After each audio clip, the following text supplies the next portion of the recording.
मला यादव छूट गेलै जेल के ताला टूट गेलै कोची के हीरो छूट गेला जेल के ताला टूट गेलै कोची के सिंगिंग बाय रूपदेव रमन। भैया जेल के ताला टूट गेलै के मला यादव छूट गेलै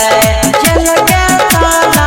टूट गेलै कोची के हीरो छूट गेलै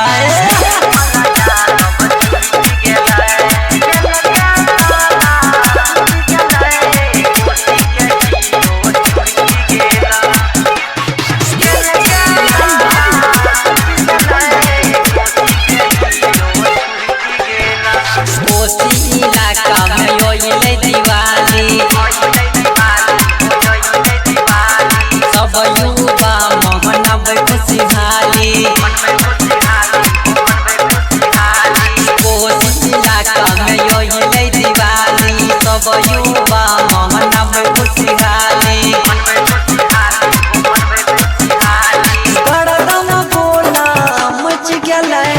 के मला यादव छूट गेलै जेल के ताला टूट गेलै कोची के हीरो छूट गेलै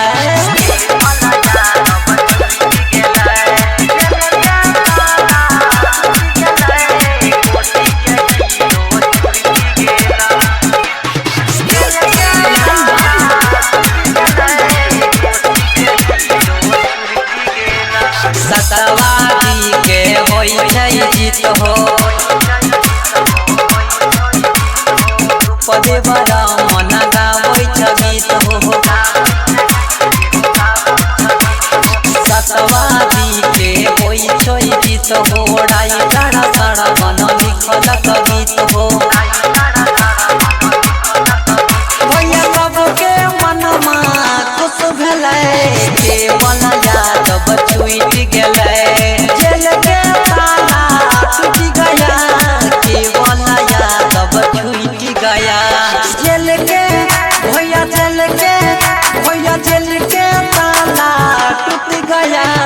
कोची के हीरो छूट गया जेल के ताला टूट गेलै के मला यादव छूट गेला।